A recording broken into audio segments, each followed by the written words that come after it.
welcome back to What's My George Golf Talk, and we're going to be talking about fittings, couple repairs, opinions on some stuff, and whatever the questions are from around the world. So let's get to it.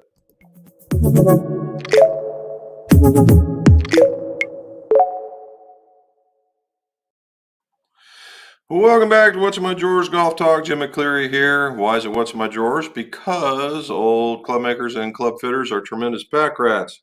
I'm no different. And we started talking about what was in the drawers of the golf shop, and it just became a conversation, and here we are talking about it still.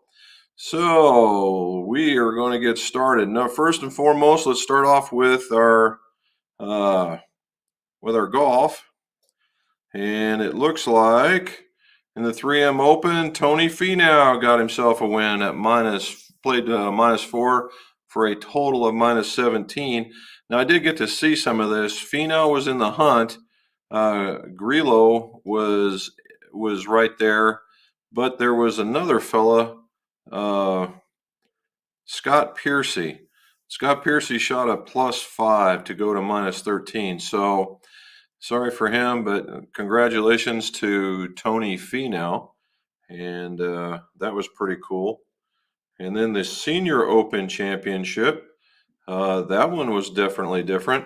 Look at here, we got some familiar names. Darren Clark won with shooting a -1. As I understand, he pulled that one bad boy right out on number 18, so congratulations to him. Followed by Patrick Harrington, and it just went crazy. And then a P. Broadhurst. I don't know him. I'm going to assume it's Paul Broadhurst, but we're going to assume that one. And so good for him. And so some familiar names are winning and getting a little bit of notoriety, getting some points. That's what we want, right? In order to get that out there. Let's see. Oh, it was quite the busy day, a busy week again at McGolf. I didn't take too much in the way of pictures yet again. However, I did do this, and this is one of the, we just cranked this thing out on Saturday. And a Wilson D9s, and they were with the Modus 115s, and then they turn into some MCC4 pluses in that. And there we go. And up there it is. So that resulted from a fitting. And so what we did is the top two-tier clubs with the same shaft. The 115 turned out to be quite the remarkable little shaft, and that's their new addition. And it was between the Mizuno Pro, a Hot Metal Pro, and the Wilson D9 Forge. Now, the Mizuno did hit further, but the dispersion was way wide, and the Wilson was much closer to the center line, and he was giving up about, if I can recall correctly, he gave up like 5 yards, and I said, well, and the thing is that he was swinging the Wilson probably 3 mile an hour slower. And I said, well, if you're, hitting it fresh like you're hitting the other one, then probably you're going to hit it just as far. And so I said, so is it worth 5 yards to be in the middle of the fairway, or is it worth that extra distance and guessing where it's going to go? And I let him make the game call. Now, what the cool part about it is that he's a young guy getting started, and so we worked on some swing technique type issues, which is here as part of the fitting. And it was amazing to see some of the changes that once success in hitting really breeds a lot of confidence or acceptance. And so that was a really, really good thing. And that's going to kind of be our topic in the fitting category here as soon as we get into talking about all this. And so we obviously went with the Wilsons, and it just seemed to fit him a little bit better. And so that was where we're going. All righty.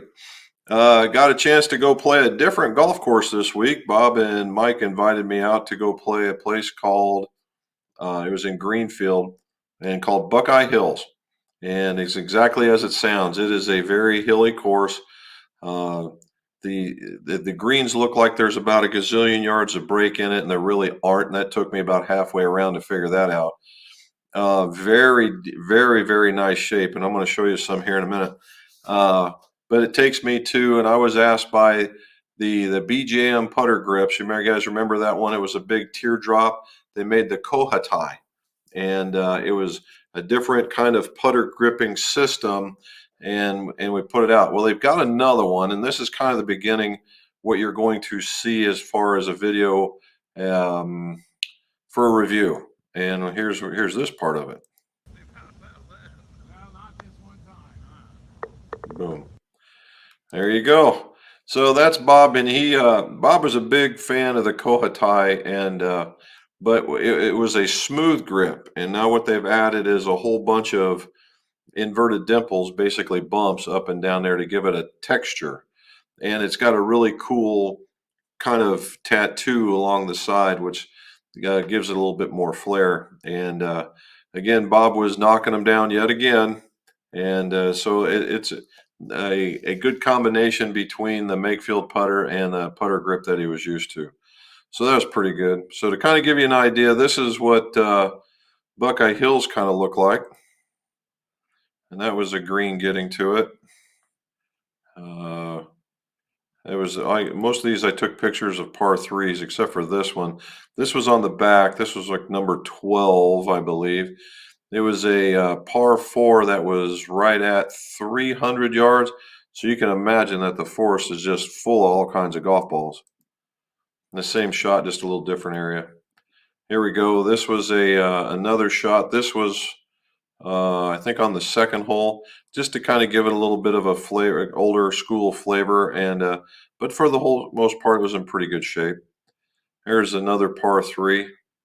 I mean, this place was so around the outside of this, as Mike was telling me, used to be just lined with trees, and you could never really get too much grass.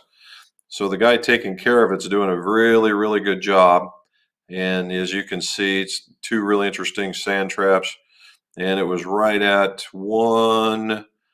like 149 with the wind always at you. So it played a little bit longer. There's another shot of that one. And then here we are taking off from another one. You can get the idea of the rolling hills right here.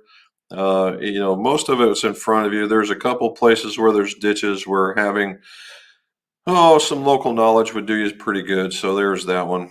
And then we're back to 12. And how that got there again, I don't know. We'll get rid of him. There we go. So 83, I think, and or 80. There's a discrepancy in scoring, so we'll just call it 85. Uh, and just couldn't get off the tee, and that was my problem. My short game and putting we did pretty good. I just couldn't get off the doggone tee. All righty, so back to the fitting a topic, right? I want to talk about a topic. And we talked about, I think I said something about when to get fit was one of them, right? We talked about that. Now, in some cases, what can you expect out of a fitting? And I'm not going to go through the whole process, but what I would expect is if you're going for a full-on fitting and from somebody that is awarded, somebody like that, and is like a mom and pop, maybe very much like what we do here. Uh, in my opinion, alone, I'm hoping other folks would share that with me. However, the when you go into a fitting, it's not just what kind of clubs can I stick under you and send you on your way. You have to take into account some swing deficiencies, swing faults, whatever we want to call them, and see if we can't help fix them so that more golf clubs are available as a choice, right? Because if you get somebody that's slicing, and let's just say it's a monster offset club and it straightens you out, it will only straighten you out for just so long because you will figure out how to make that club slice even more because you're not used to hitting it straight. The old habits will come back and they will come back in a vengeance because you just don't know that it's wrong. Okay. And in order to help. So what we don't necessarily what I try to provide is information and a feel of how things can help you out. So in a lot of cases, what I experienced in the last 3 or 4 is that people tend to crouch and they get down there, I call it crab golfing because the back is way rounded and the hands are in there really, really tight, and it's really hard, and it expends so much energy getting out of that posture and holding and getting back, and now you're out of shape, and then you spend all this other energy trying to get back into a spot in order to hit it, and it's very inconsistent because there's too many moving parts. Okay. So what I try to get them into, and it's one of the most simplest things. It's, they talk about grip, posture, balance, right? Just some simple things. And that's what we try to get them to, right? Assuming that allows them, right? If they have a medical condition, okay. But you get them into that. And what that does is that they don't become super golfers. They just become more efficient with the energy that they're providing to the golf ball. And a lot of times it results in either something straighter or something longer. Right. And as yes, this last weekend would show, I had a golfer and he was swinging his 6 iron at 90 mph, right? 90 to 92. And all I had him do was stick his chest out and feel more free, and keep the balance, and telling him how to make a golf turn, or taking the club back. And within, I don't know, 15 swings, he was up to 98. And that wasn't like, oh, Jim, you're super. No, not at all. What it is, it's all about freeing up the golfer so that they can actually make a golf swing that they're capable of making. That's the thing. Then when you get to that point, then you can introduce these different types of clubs. Whether they need something like that guy needed, his miss was still hitting behind the ball, a little bit fatter. So the Wilson has just an ever so slightly wider, much more radiused sole than a lot of the golf clubs out there. And for guys that are playing in uh, that hit behind the ball in anything but extraordinarily super duper, dirt hard pan, something like that will bounce you out, allow you to hit a much better shot, and you can enjoy golf, right? So those are some of the things, and I don't go into full blown teaching mode, but I have stopped fittings on 3 occasions now that it was just warranted, right? The fitting stopped and the lesson began, and we just worked on hitting golf balls, and then and did a fitting much later. But if you have some mechanics, so what's the moral of the story? Moral of the story is if you have mechanical issues in your golf swing and the fitter doesn't address them, especially if they're obvious, then you're not getting all that you could get. Okay, and you need to do that. Now, if you go to like an OEM fitting day, whether it be Titleist, TaylorMade, Callaway, Mizuno, it doesn't matter. They're all going to have their latest golf equipment with stuff that they can change out so you can swing. It is very, very unlikely, to almost 99% of the time, that you will not get that, because that's not necessarily all what a fitting would entail. Now, if you're interested and you want to see what's going on, then yeah, you're getting something in the way of a fitting. However, it's not something it's not something like that what occurs in here. Okay. So the idea is, make sure you have it, let the fitter, and ask them, do you see anything going on with my swing, and see if they will engage, and they can at least tell you, because I'm here to tell you, me, everybody are absolutely 100% guilty of this, is that you have made some swings and they felt pretty good, and the ball flight is like, okay, and you're like, okay, well, that's what it is, and it's a swing fault that you can't feel, because all you're seeing is results. And uh, and, and when they get told the other part, and it feels weird or weak because it's not what you're used to, it's really hard to accept until you hit a couple of good ones. And like pulling the ball, right? Pulling the ball is an extraordinarily strong feel, but you pull it to the inside. You leave the face wide open and it's a monster slice. You square it up and it's a pull into the second time zone. And so you're like, well, you got to throw the club out. And you're like, well, okay. And it feels massively weak, but the results are really good. So the next thing is we turn into a golfer and go, I got 10 more yards in that swing. And they turn to swing hard and they don't get the same result. Well, it's because they yanked on it and that muscle caused that pull again. It's a feeling that they're trying to get back to something they were used to. Okay, so off the soapbox. So if you go to a fitting and just ask them, hey, is there something you see in the swing that I can improve going forward? And then that way you can get the most out of a fitting and ensure that you're getting that. Because when you take it to the golf course, then you can, when you do those things and you go, oh, that's what I did, you're right. And then you can push the bad shots out and push the good shots in. Hopefully we get there. Okay, let's go answer some questions.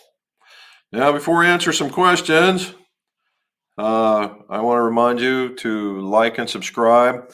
Hit the notification bell down below, right? Get all that. Like the video if you would, please. And get subscribed. We're almost to 27,000 viewers or subscribers. That would be awesome if we could make it within a couple of days. And that'd be a great help to the channel.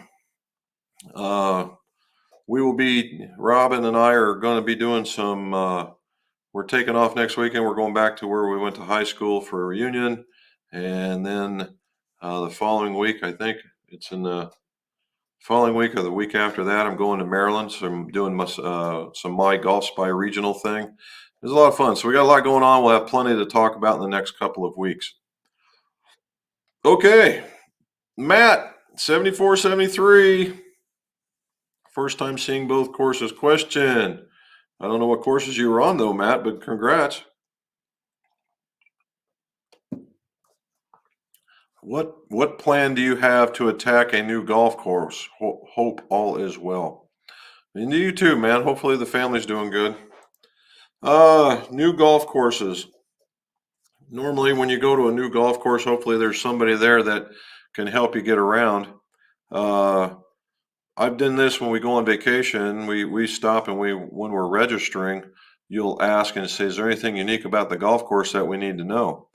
That happened when we went to Alabama or the Floribama area, and every last one of these people said the greens are super duper fast. I mean, kitchen table kind of fast. And you got to kind of watch that, and everybody said it. So kind of get you practicing on that. The other part is to stay within your distances, right? Don't try and be a Superman at a course that you don't know. It'll end in failure. Stay within your distances, or at least get to know what they are, so that when you got a call on a distance, that it's there. Outside of that, that's all. And the last bit is I enjoy it, right? I enjoy it. All right, there's Peter from Myrtle Beach. What do you say, sir? How are you? He's got a question. What is the big difference between driver made for a pro rather than one which is released to the general public? What does it mean when they talk about when a pro head is shaved down? Okay. Wow, that's a good one. All right, the difference between a pro, literally the different, and I've been on 3 tour trailers, all right, 3 different tour trailers. And the difference between what you would see in the pro's hands versus what you would get, you just walk up and get it, is the quality check. Now, I don't mean that it's built better or anything like that. I mean all the specifications have been checked down to tenths of degrees or grams. So what does that mean? Well, let's say this is a golf club head, and so you go and it gets manufactured and it goes down the line, gets assembled and put on a golf club. That's you, me, and everybody. The pro, they will pull these heads off of the line and they will measure them. They will measure them for weight. They'll measure them for loft, the lie angle that it comes out of, the whole 9 yards as it's set up and ready for, because they know each one of their golfers in their own stable what they need. And so they will make sure that it's within tenths of degrees of exactly what it is that they need. Weight, loft, lie, maybe even a different, They can't change the shape too much, but I don't. In fact, they won't because it's coming off the line, so it's the same shape. Maybe an addition of a different weight to get it to where they want to go, and that's pretty much where that's at. As far as shafts and all that go, they're also checked within degrees so that exactly what they had in their bag or what they got fitted for. I mean, when I mean exactly, that's no joke. That they can have something that is very much like that.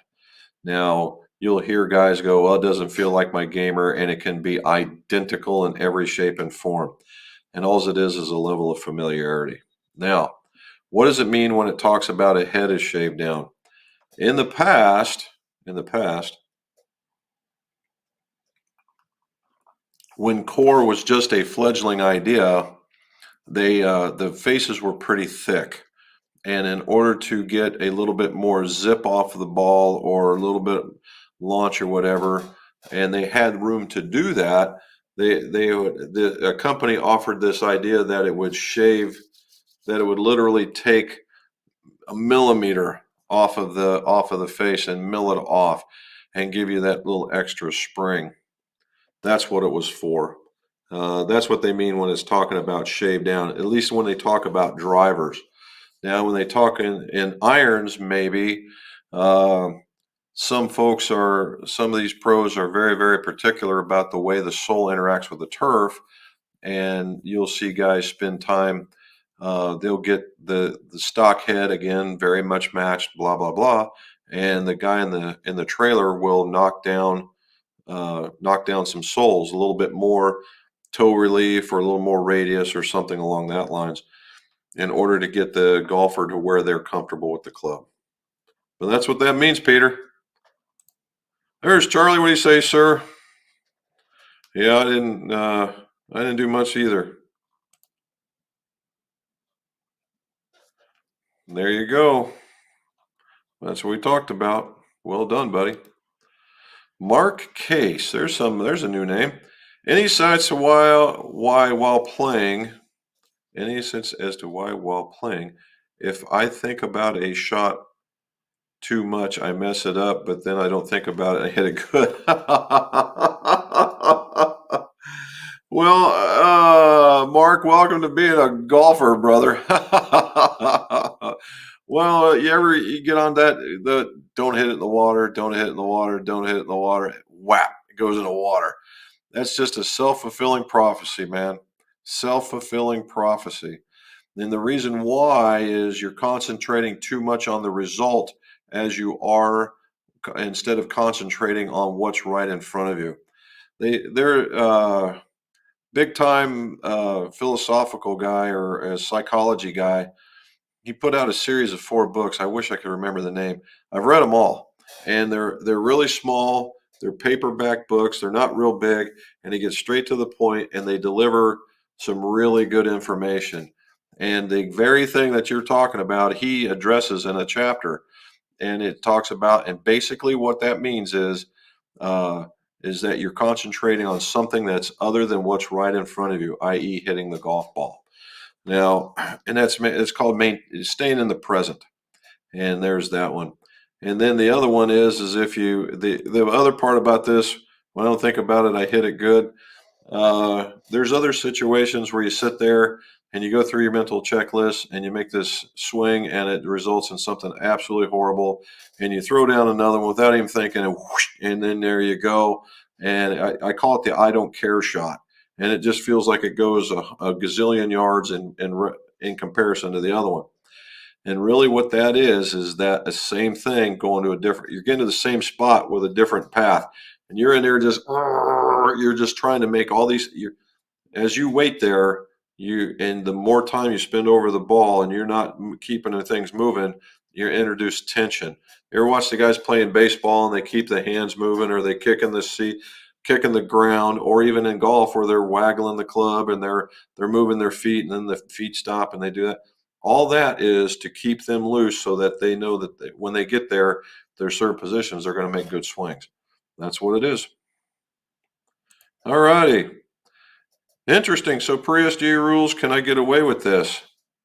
If it doesn't impact the core or if you get pulled, Peter. So to not to put too fine a point on it, if you don't get called on it, you don't get caught. But if you're just, moral attitude's a little higher than, a lot of other folks, I will say, as long as it either passes the core test, which is the golf ball that gets shot at it and its rebound is okay, or when they hold it and they do the contact time test, if it passes and it's all within the dimensional properties, which it should be, then yeah, you should be fine. All right. There's Mr. Willard. How are you, sir? Oh, we changed our thing here. What we got? A four-wheeler? That's neat. Good looking one. All right. There's Mark again. There we go. Yes, Charlie. He's got himself one. I'm telling you what, that's been a very, very popular setup at McGolf. It produces just really good shots. It's been a real plus. It's not to say the rest of them haven't, but I don't think Wilson gets enough. I don't think Wilson gets enough credit and that kind of stuff. So very good. Good afternoon, evening, depending on time zone from Lombard. Mr. Jack, how are you, sir? Did you guys get a storm Saturday? We had one come through. So here's another story. I'm in doing a fitting on Saturday. It's 1:00-ish. It's a double fitting. A couple of friends that are from Dayton, which is about an hour and 45 minutes from here.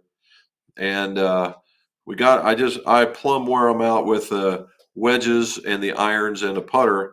And the second guy struck the very last golf ball with that, and the power goes out. Power went out, and but my computer runs on a battery, and my launch monitor runs on a battery, and we had just enough light coming in. I said, "Well, you got a choice, fellas. We can either reschedule, or you can just hit into the net blind, and I can tell you what you're doing." Of course, we rescheduled them, so very good. So that's it. So, uh, but it was pretty funny. We got it back. So the only reason why I didn't show you what I made, we did a pork butt, and I was right up to about 130 degrees with it. Power went out. 3 hours later, comes back on. We turn it all back on. And it only dropped a degree. I was like, that's pretty good. It was a pretty good sizable pork butt, but it held its temperature. So that cost me 3 hours of cooking. So it was right. It's getting twilight when I pulled the thing off. There's Brendan. How are you, sir? New date for my Srixon irons, middle of August, apparently. Wow. Dude, I do not know. I really, really don't know. If you didn't have to pay such a high price for a duty or whatever, I'd say just cancel the doggone thing and tell me what it is that you got, because I can probably still get a lot of that stuff. Now, I will say you're bordering here, Brendan. You're bordering on uh, the new stuff, right? The new stuff, and it's the ZX irons turns to be replaced. So I don't know what to tell you, to be honest with you. If I had my druthers to be, you're waiting long enough now. I'm hoping that they indefinitely hold it back, and all of a sudden you get a new set. The upgraded version of what was ever there. But that just seems to be awful. If it gets to the point where it gets just too disgusting, send me an email and I'll see how fast I can get something together for you. There's Krister. Hey, buddy, I saw you on a couple of Instagram things. You were throwing some stuff around. Apparently, you're digging on this with Sean stuff. Well, good deal. Camilio from Down Under. So now it's during the day for you now instead of the afternoon. Good job. Hopefully you have access to some more golf stuff instead of with the other place. 68 gross, 500 par. Well done, sir. Look at you go. That's awesome. Hammer shot at 39.47. Woo! 98 degrees on the back nine. Just ran out of gas. Dude, I feel your pain. It was in the very high 90s and took off and it was all right. And I got around to the 16th hole. The wind was blowing very, very nice. It was keeping things cool. But man, oh man, the arms got heavy. Brendan, any ideas on a new putter grip? I was caddying for Jeff Knox at the Royal County Down. Royal County Down. And he had an Odyssey cord grip. Can't get them anywhere. Love the feel and the sharp edges on it. Boy, I'd like to know about that one too. I don't know where Jeff Knox would have got it other than some sort of specialty thing, but if you like basically, if you're saying that you like a firmer uh, grip, right, with more edges, I'd have to direct you to Golf Pride.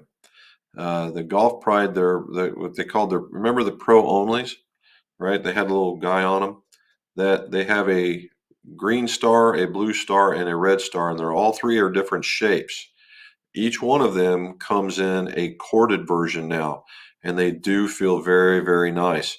And you can build them up with a couple rolls of grip tape or backup tape or whatever you build up tape in order to, well, in order to get the size that you want. But yeah, I put some of those on, and I know exactly what you're talking about. And those are the ones that, for me, that have come that closest. There's David. How are you, buddy? It's been ages. How are you? All right. Hope all is well. Same with you, sir. The old 24-38 club makers rule. Do you think it still applies with lofts getting jack stronger and stronger? 24-38 club makers rule. Well, I'm thinking that you probably got me on this one. Unless you're thinking 24-38 club makers rule. Lofts getting jack and stronger and stronger. I don't know about the 20. Well, David, I'm going to have to show a little ignorance. I don't know what the 24-38 club rule might be.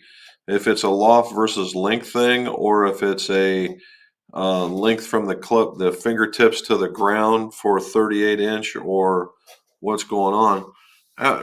Give me a little explanation there, buddy, and let's figure this out. All righty. Terry Livingston, how are you doing, buddy? Got a question about lie angles. Some golf gurus are now saying we should all be 5 to 6 degrees flat.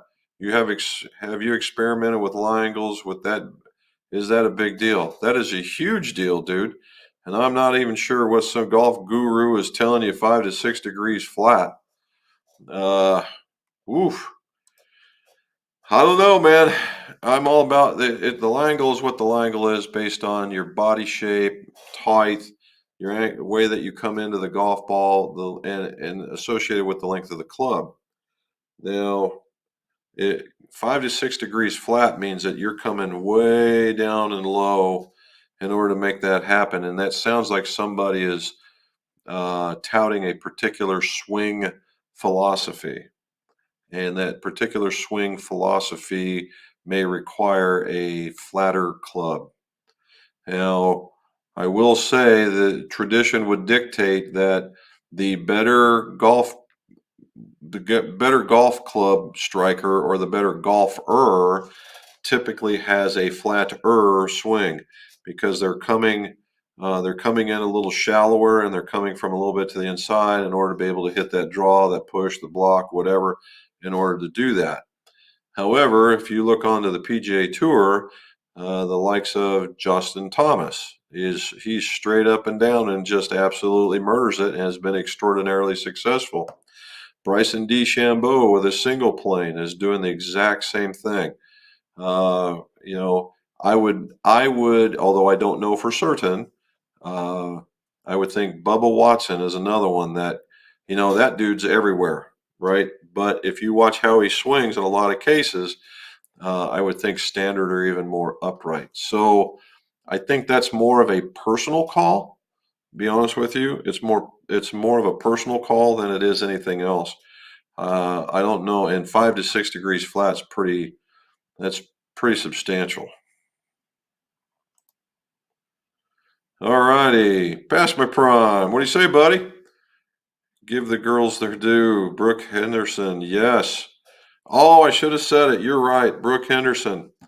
Good to see her name in the front end. 15-year-old Yana Wilson won the girls 14. Oh yeah. Yeah.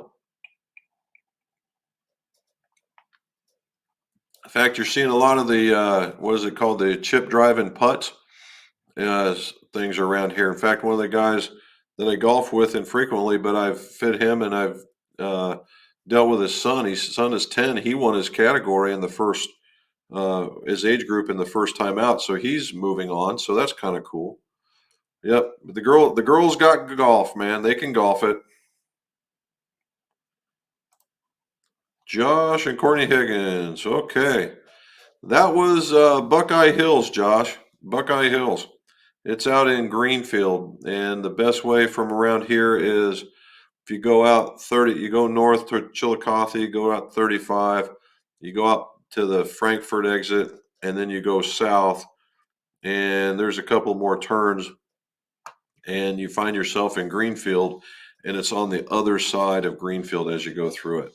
And it is super duper nice. I was really, really pleased with it. Steph P, what do you say, man? Or gal? How much do you tip a 3-wood shaft for a tour player? Huh. Well, again, Steph, it would really depend on the tour player, right? Not every I hate doing this every time, and I give you these general answers because as soon as I say it, there's going to be somebody out there that does it differently, and it works for them. However, 3-wood shafts, right? There's like two, maybe three companies actually producing 3-wood shafts. And I've got both of them back here. You got Acra and Graphite Design making actual, no kidding, 3-wood shafts. Now, let's just say a tour player, and here's how I describe when we talk about shafts when I do fittings. Let's say you have Nick Price, Tiger Woods, Ernie Els all swing 120 mile an hour. Yeah, I know not right now they're not, but they did. And Nick Price, he's Zorro with a golf club. The dude's he is absolutely straining on the way up and straining on the way down. Okay. Tiger Woods brings it back with a purpose, drives through with a mission. He's a typical golfer, what everybody wants to do, particularly now, right? And then you got Ernie Els, Tai Chi on golf. He just liquid, man. The dude's smooth. All right. So each one of those guys swinging at the same swing speed need a much different shaft. So Mr. Price needs something that is probably going to be a flex or two more stiff than the swing speed would dictate. And maybe, just maybe, that they might want it a little heavier because he's so fast in his tempo, so he doesn't lose it in the backswing. Okay. Now, in that case, if they're all using the same shaft, yeah, maybe I would want to tip that. All right. So now the other one, Tiger Woods, has a tremendous feel. It's well documented, but he is standard typical golfer, and maybe whatever that swing speed means is exactly the type of shaft that they need.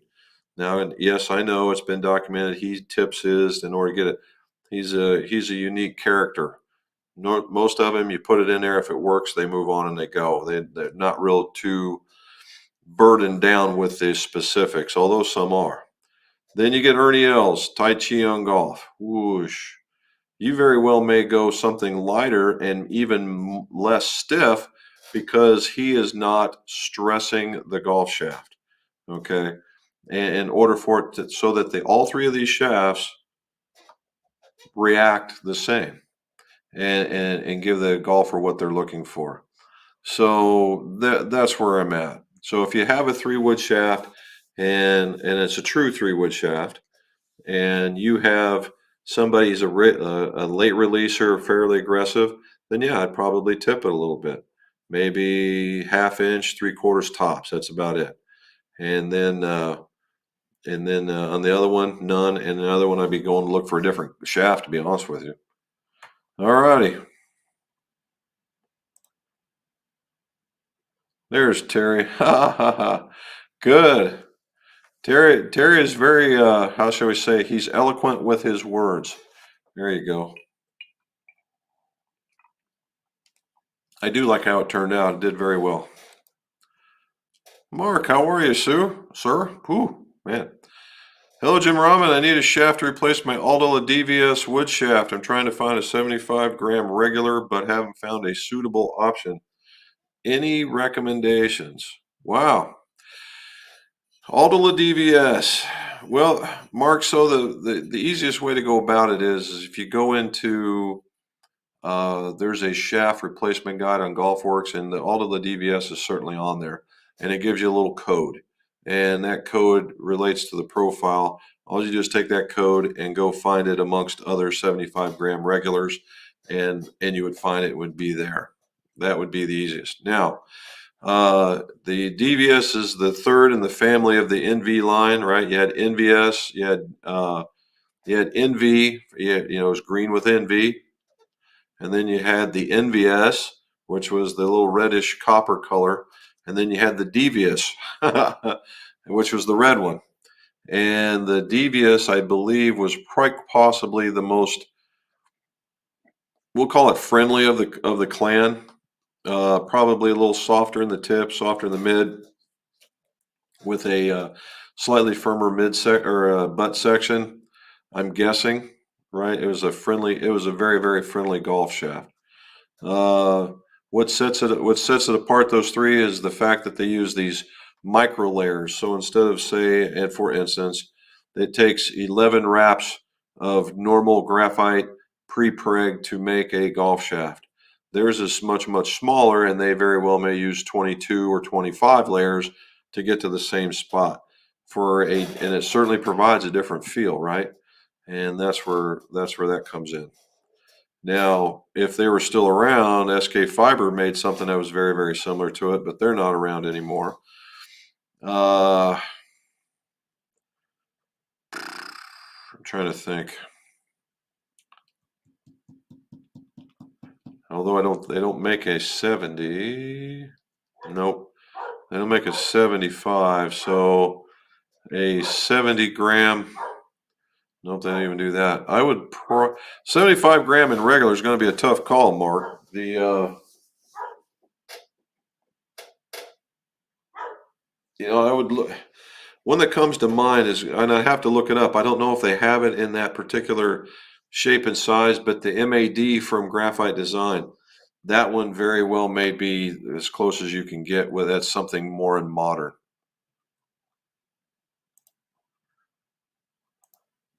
Oh, there we go. Hey, Quebec City's back. How you doing? All right, got Stephen Willett. Okay. Hi, Jim. Questions. Number one, I'd like to have your point of view. I want to replace my good old deep red iron set. Okay. And I hesitate between the D7 forged and D9. Okay.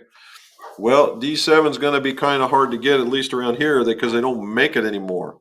So if you find a set and you like it, then that's great. The difference between the D7 and the D9 is the D7's sole was significantly wider than the D9's. So if you're a guy that takes a fairly sizable divot, or you play in places that are pretty plush or fluffy, then the D7 may perform a little bit better than the other one. The other one is the little power holes across the bottom. The power holes on the D7 are further back, right? Where on the D9, they're very much closer and there's fewer of them. And that's in order to get a different kind of kick or spring. And there is a difference. There really, really is. And last but not least, I think the D9s just look better. So I would go with the D9. All right. Second, I like to use my gap wedge and want to know if we can fit a gap wedge iron on a shaft. All the D7s I'm looking at include 4 to the pitch.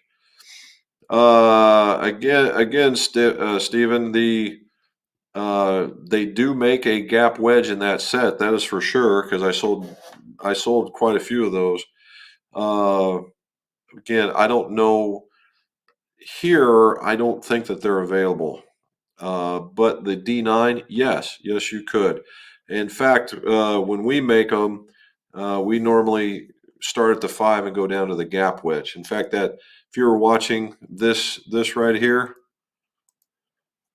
that right there, if we start it over, okay, and we get to right about there. So if you get right there, 5, 6, 7, 8, 9 pitch gap. That's what that set looks like right there. So that's where I would. So yes, they can do it, and yes, they do exist. And I like gap wedges too. They're a very universally accepted golf club, and they need to be in most people's sets, if not everybody's. Okay. My guess quest about measuring or about grips measuring my hand and my glove size, I say should be used standard, but trying mid-size and standard, my middle finger and ring finger both just touch the thumb pad. Is it about feel? Okay.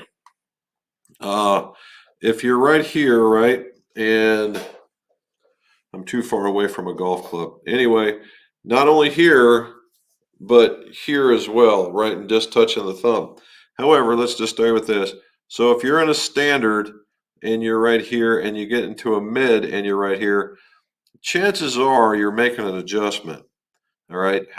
But however so slight, you're making an adjustment. At that particular point, it's all about, are you more comfortable with the standard or are you more comfortable with the mid size?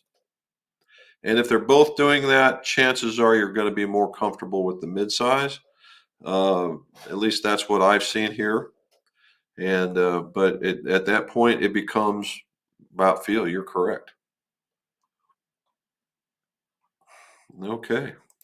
There's Mr. Barber. How are you, sir? Thank you for staying up very late. All right, Eric Hurt. Yeah, I always ask what the green side speed. What's the green side speed? There you go. And I guarantee you, Eric, where we were at, they were probably running close to a 12. It is like you just drop it and blow on it, and it was taking off. It was pretty good. All right. Ted, what's going on, sir? 93 and 86 this weekend with 39 on the front on Sunday. Always good to be bettering your score. Well done, sir. Evening, Jim from Chesterfield, England. Thank you, Mr. Carpenter, for staying up late and being part of the clan. I appreciate it. I'm being competitive and a mini tour player. Okay, Eric. So, in either case, what you're probably being told is if you have a mid-size, you can't turn it over because it's too big. That's poppycock. Now, what I mean by that is grip size is a catalyst to things, not a cause of things. All right. So if you put this in your hand and you're in a standard, but you have to grip it tighter in order for you to get that particular feel, and that extra gripping tighter will prevent that, right? And you know what that is. It prevents it from turning over. And you can hit blocks and you can hit down. And there's all kinds of things that can go wrong. You get the mid size, and all of a sudden it's and now all of a sudden you're freer in your swing. You can throw the club out. You can do all kinds of things. It's not the cause of this. It's just a catalyst to that. Now the opposite could be true. You could grab a hold of it and it just feels like you're holding the wrong end of a ball bat, and it's right here, and that's fine. It is okay, because the idea is when you grab that club, you need to grab it with a level of confidence that you're going to be able to make a shot. And I go for the size. We talk about the texture, and then I give them another one. I say, which one feels better? And they, what do you mean? And I say the very thing. If you get this and you feel super duper confident about the golf club in your hand, then that's the grip for you. All right. We'll get down here a little further. I know, right? I just heard that on My Golf Spy. Not doing clubs anymore. They just closed their doors and everybody got laid off last week and they're done. They are done, which is kind of surprising. And I mean, that can be the fate of direct to consumer, keep in mind, right? Uh, Direct to consumer clubs. And if you, that's the real trick of it. If you're going to be direct to consumer, you have to be very heavily invested in social media. You have to be, and whether or not you're talking about the latest release or come get some new clubs or watch me put them together, it doesn't matter. Just to be in front of people so they get to looking in there. And when they first started out, I believe they started out kind of behind the eight ball because they had one style, but they migrated into what at least two, but they were still I think they had a hard time getting out of the player category, at least in the mindset of most folks. They had it was hard for them to get out of that mindset. And when you get stuck in there, you got to do something fairly radical. Now we're seeing just on the other end of it, Eric at New Level is just having all kinds of massive success on the senior tour with that Alkers character, who virtually was an unknown on the PGA tour, and this year you can't look at a leaderboard without seeing his name on it. Just find that super spark, the combination gets together, whatever, and I guarantee you he is feeling the benefit to that one. Uh, I have a problem when hitting a Trackman indoors. I can't hit the driver well, and the numbers are not even close to what I get outside. Why is that? There's a couple.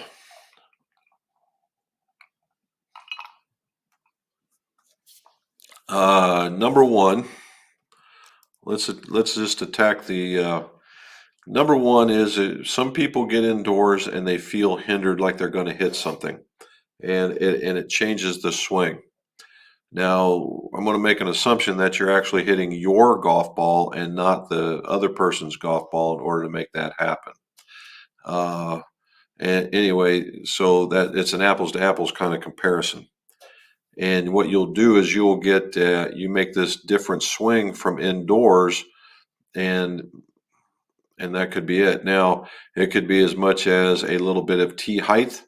If it's a fixed tee, I'm going based on what I've seen on videos, but the real prevalent indoor type stuff is the stuff you jam a tee in, or you just set this tee on top of some grass, and it's this fixed tee height, and it very well may not be the tee height that you use. That could be it. The last, and the other last bit of it is that it could be the Trackman. The Trackman can be set to be very conservative, all right, and in certain kinds of environments too. And so that the machine can be set to be conservative in order to not give the golfer a false positive. The other part is that every once in a while, here's the argument. Oh, the Foresight is way better than Trackman indoors. I don't know about that. And uh, and sometimes when you're dealing with fluorescence inside, that the fluorescence, the particles, the energy particles, can interfere with the radar and give some really weird stuff. Now, there's a way to fix that, and what we have here in the States, a door that protects the outer door is called a screen door in some cases, and the screen is made out of a metal mesh, and you take that metal mesh and you lay it on the frosted paneling, and that's in between the paneling and the fluorescence, and put it back together, and that somehow distributes the particles in such a fashion it doesn't interfere with the radar. And I've run into that. I've run into that very thing because I have six different fluorescents, and each one has 4, so I had 24 light bulbs, and I was getting some really weird stuff. And the owner of Flight School told me the trick. The minute I did it, everything's fine, and I think I'm very, very close to what people will hit. Cabe, what's up? Hello from Japan. How you doing there, buddy?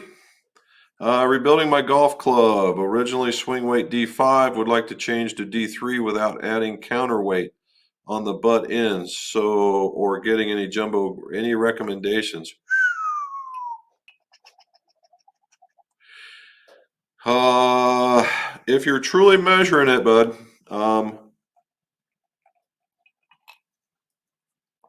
you very without adding anything on the butt end, right? In order to make that go, you've got 2 options. One, you go to a lighter golf shaft, and it needs to be fairly significantly lighter, somewhere. And it might be just turn out to be a feel thing, but let's say you're using a 120 gram shaft, a 105, right? At least 105 to 95, you'll need that. If you're in that 95, then I would look at a 75 gram shaft. So you got to be careful on that because that will change the feel, maybe a little more dramatically than you want. The other one is that you've got to shave off about 4 grams off of that head. Now there are ways of doing that, and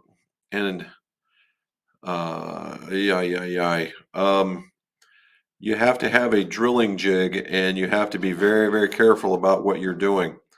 What I would do, and it's kind of tough, is that you got to come away with about 4 grams. Okay, you can, if the hosel allows, I would take a smaller bit than what fits in there, so you create a shoulder for the place to stop, and then drill down only about that much, and weigh it as you go down there, and end mill it so it's nice and flat.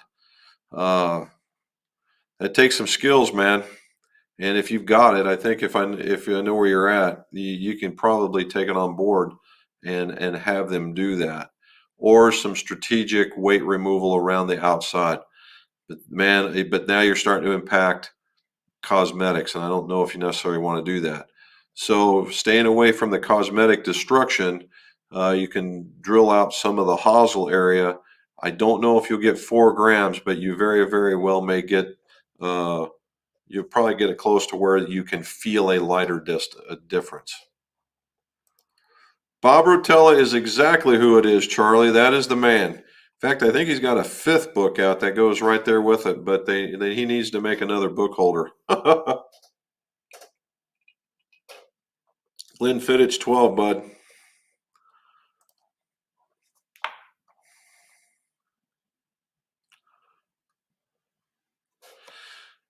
Yeah, I mean, when I hit a drive 352 yesterday, yeah, you told me about that one. And on a par 3, but when in a Trackman, I'm not even close to doing that.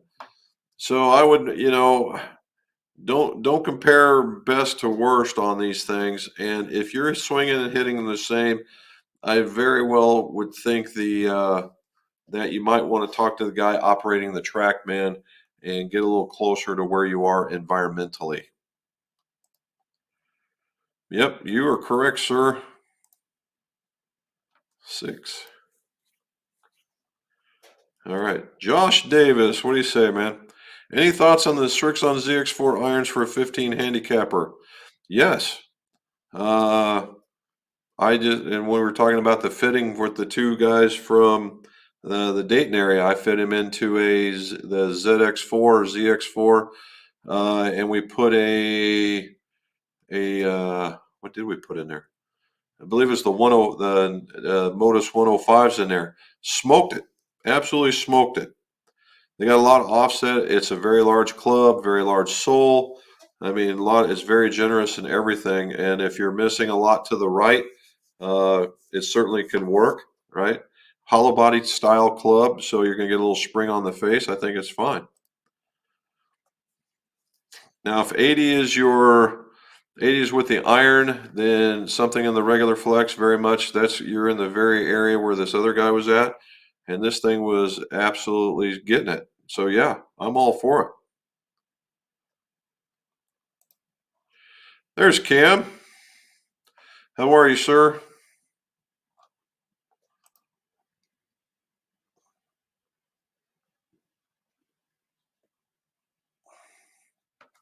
Okay. So if you're going through the one link there, Krister, the what I would say is that Washawn made that's what he designed the clubs for. Okay, he designed them for 8 iron length, so you're not too far off from it.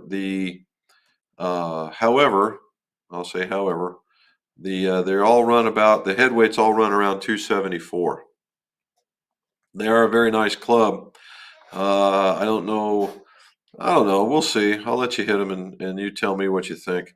If they do need to be heavier, like you like, if you like the shaft in it, but you want to be heavier, it has, just as I was telling Cabe, is that they actually have an area that's drilled out to accept a Washawn weight, and they can make them heavier if you need to. So that can work.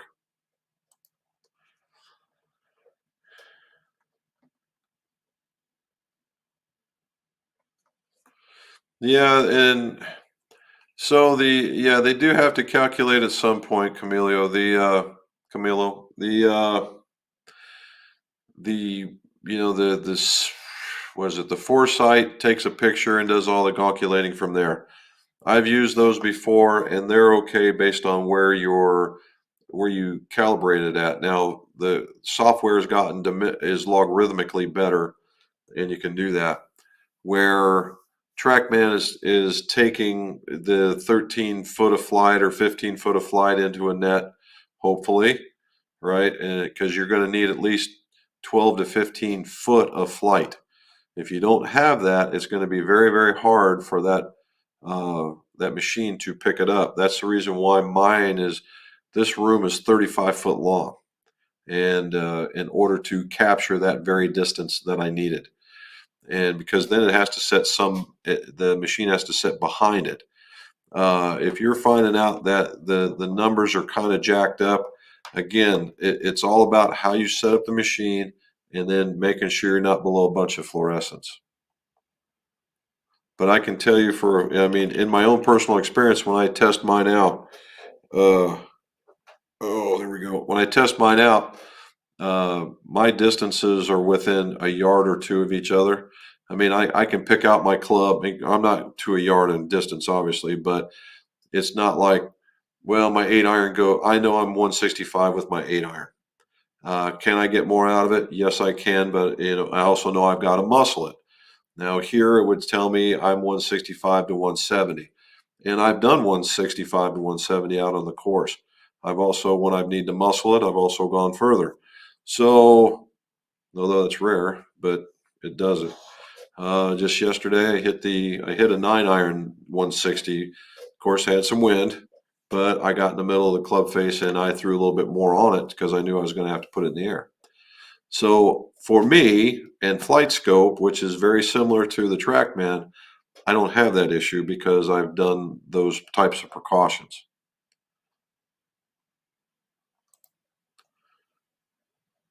There you go. Look at him go.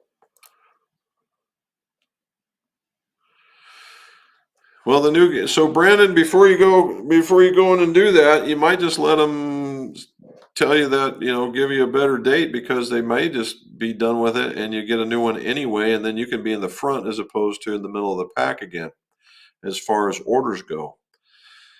And I have the Srixon rep is coming to see me to show what's coming. Of course, all the hoopla and stuff will probably start in October with a release date of January. So, you're talking August, September, October, November, December. You're talking about 5 more months, and honestly, you're going to have 5 months of playing over there in Ireland. I mean, truly. So we'll see. Again, talk to your person, and if it's going to be like that, just let me know. And when mine comes in, we can talk about it some more to see when the earliest opportunity to get new ones are. Jack, two storms. Yeah, wasn't real good here. All right. Dennis, how are you too? All right, here we go, David. The old rule was that a golf club was less than 24 degrees. No loft any longer was 38 was too difficult for most golfers to hit, or certainly hit well. Back in the day, 24. Ah, okay, I get you now. I get you now. Well,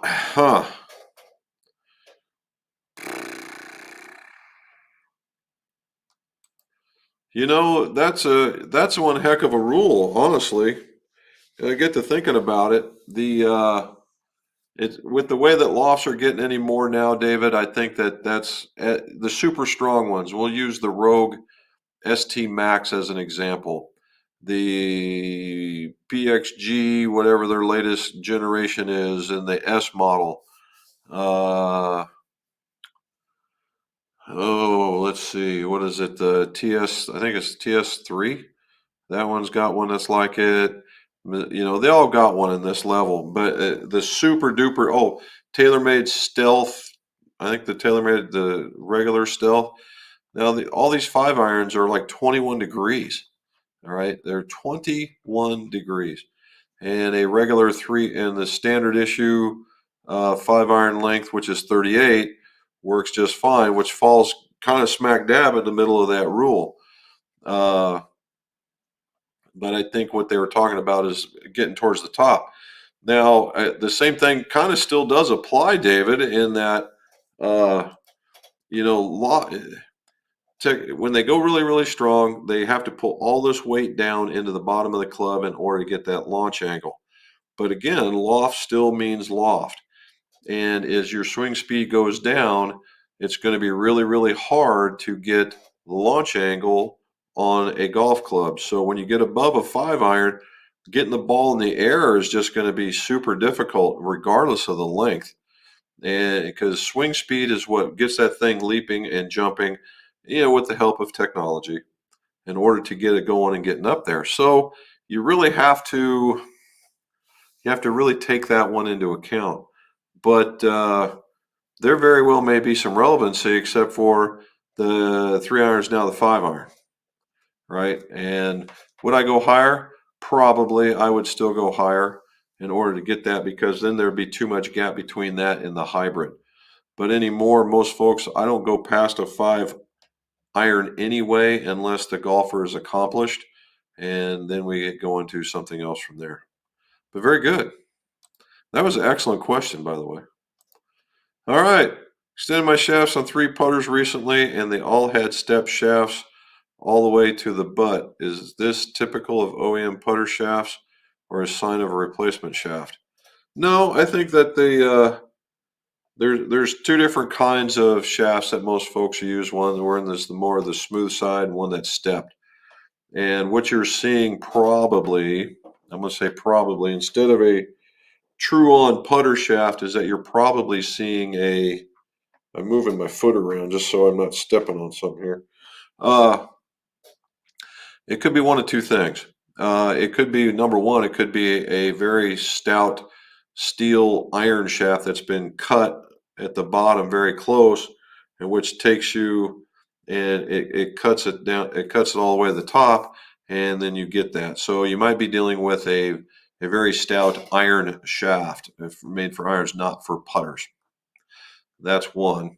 And then 2, if you've and it depends on how far down the putter was cut. So I normally see a lot of the 35-inch putters, and there seems to be a little bit of room, maybe about the width of 4 fingers, right? And then it starts into the stepping, but that's at 35. So if you're 34 or 33, it's going to look much closer like it's a regular step. All right.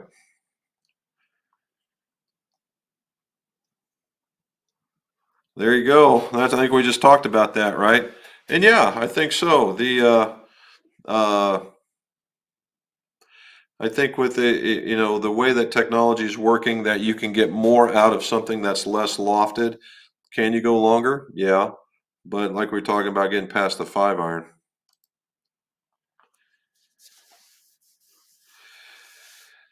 Terry tends to agree with me, but some of these guys say Hogan Trevino were flat, and the flatter is better swing. I guess Scotty Scheffler would disagree. Yeah. And again, you got to keep in mind when these guys were playing, Hogan and Trevino both, the technology of the golf club was totally different. It was totally different than it is today. Back in the day, it was particularly when Hogan was out there, they had these massive hosels, and it would draw the center of gravity into the hosel. And I think that had a lot to do with it, in my opinion. Had a lot that the flatter the swing, because you didn't want to hit a hosel rocket. And if you go to St. Augustine to the Golf Hall of Fame, they have these lockers filled with people that have won and have been put into the Hall of Fame, and they give them these things to display. And if you go look at those era of golf clubs, they'll have wear marks in them the size of a quarter, and they'll be closer to the heel. And that's because that's where the sweet spot was in those particular clubs. And in order to not do that, in order to get it further away, you would flatten the club, and there you go. Okay. Now in today's stuff, like Scotty's playing, all that other stuff, where this stuff is really balanced out, MOI is a big deal, the center of gravity is more towards the middle of the thing. Yeah, you can get away with a lot of it. All right, Krista, yes, they do. That was the third company. Outside of that, but I don't know much more than that. We used to carry the Excaliburs, not so much anymore. What made the modern golf industry build 7 irons with six or even 5 iron lofts? Ego. Ego. That's exactly what it is. Uh, it was funny. We're in the discussion with that. I can remember to the day when that started becoming a thing. I had a golfer out here on the range, and he came walking in. He was a younger guy, and he says, "This is the furthest 6 iron I've ever hit in my entire life." And I had just read about him, and I said, "Well, let me measure that, please, if you don't mind." He handed it to me, and it was virtually the identical specifications for a 5 iron. It just had a 6 stamped on it, and thus began the distance wars. And so TaylorMade couldn't be the only company that was doing it.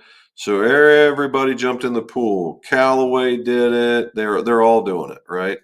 In fact, those two are after each other for so long. It have been after each other for so long.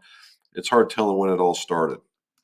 And so now Callaway's got one. Well, now everybody's saying, look, this is the furthest you can hit an iron.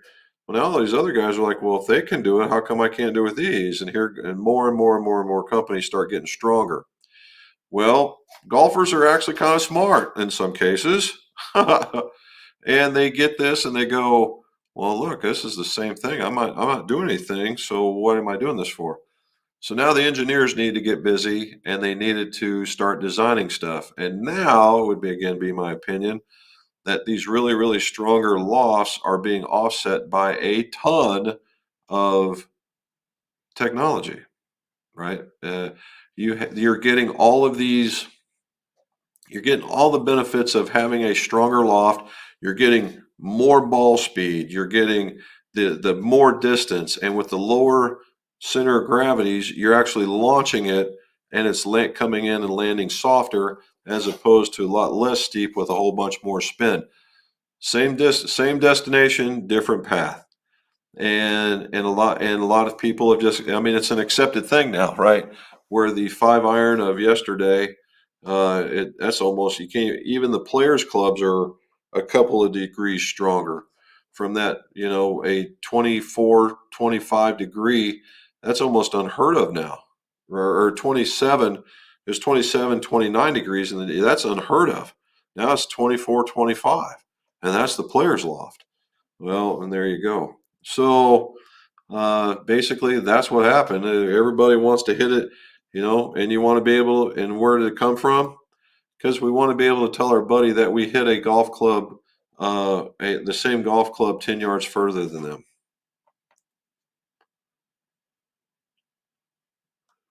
All right. Stick Ghost, there's a new one. We all hear about custom grinds that your players mess around with. Is there something a homebrew club maker can do themselves? Oh, for sure. Uh, for sure. So what can happen is if you've got either a sander, like a belt sander that's got a very good grinding area, or even a grinding wheel, though I might stay away from that one. Or if you're really good with hand grinding, you can put those grinds on your club yourself to be sure, particularly wedges. And we're talking about custom grinds. Custom grinds normally start with wedges. All right. And yes, you can do those, and a little heel and toe relief. And I think I talked in one of my videos in there about doing some custom grind work for a guy. And we just basically what I'm saying is take a Sharpie and mark where you want it to go so you have kind of a guide so you don't lay into it too much. And don't go too crazy at first. See what it is the machine will do and see what your feel gets and see what you want to do, and just practice. And that's what I did.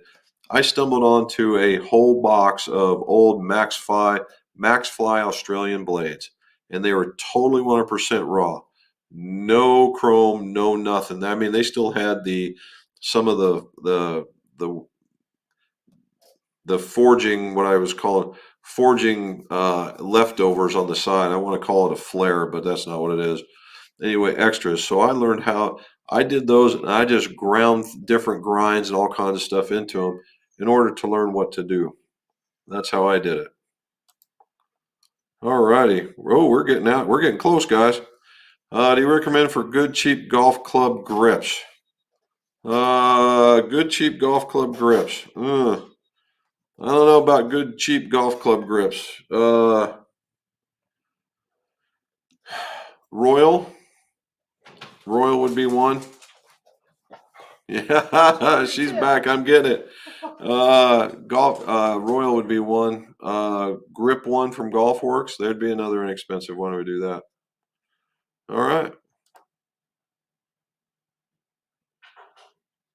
All right. Is the new Strixon driver hosel tool square like the 19 model on the Z785? No, it is not. It's got the regular one, the torque model. There we go. What do you say, buddy? Glad you made it back. All right, we got a couple more, and then we got to go. Blazing hot in Portland. Hope as well. Jeffrey Smith, thank you, sir, and I hope it is. Hopefully, you guys get some cooler temperatures. And oh, come on now. Come on, Duke. Steven's just opposite of Krister. He's 297. I can't get over 260 out on the course. I'm kind of in Krister's court. I can't get it. Some reason in here, I'm just exactly what I said. There you go. All right. Multi wedges. I used to sell a ton of them. They were different.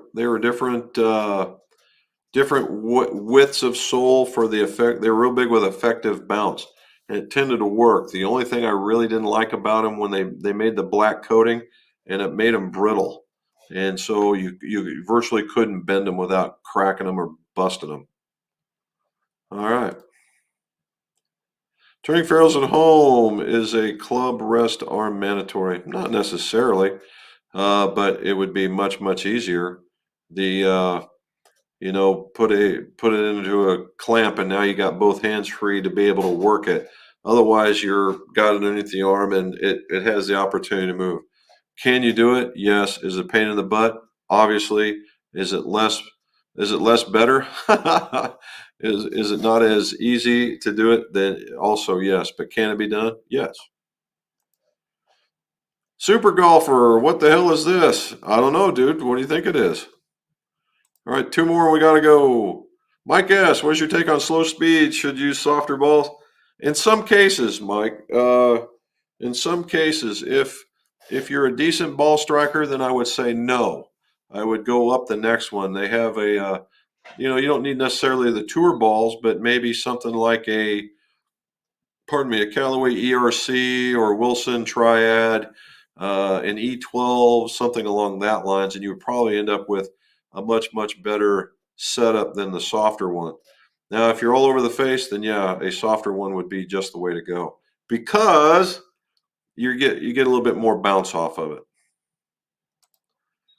Are you using a linen belt? Nope, I gave up using a linen belt years and years and years ago. I use a felt belt now. Yep. All right, here we go. Last two. Travis. Travis. If you got steel shafts, it's probably okay, but if you're working with graphite shaft, oh, you're telling me whether or not you're using the belt. Oh, okay. No, not at all. Not at all. You can rest it. You can hold it and use your arm and do it. Yeah, all day, all day. I thought you were just doing it for the house, but yeah, no problem. All right. Krister, for me over here, it was an availability problem, and I just decided it wasn't worth going back to it anymore. That's all. It's a quality shaft, to be sure. It's just that's one of those things from a business decision. All right. Major difference between the old and new irons with much different lofts and spin. Strong lofts do not spin as much. There you go. Just what we're talking about. Okay. And you're welcome, sir. Come on back. Let's talk some more. Michael, there we are. Thank you again, guys. All righty, so I got to call it. Robin's giving me the, otherwise I'm going to get in real trouble here. I got to get this thing. I got to get back. There's the comments. Bam. All righty, guys, if you would, remember, like and subscribe, and that way we get more of the videos. You get more of the videos when they're dropped. I am really working on the golf course review. I've got all the holes set up. Now I got to go back and layer more stuff in it. It takes a while. I'm really kind of surprised at how much effort this one takes. So keep the faith. And as always, hit the like button. Find me on my other social platforms. Tell everybody about it. And as always, let's see your scores go low.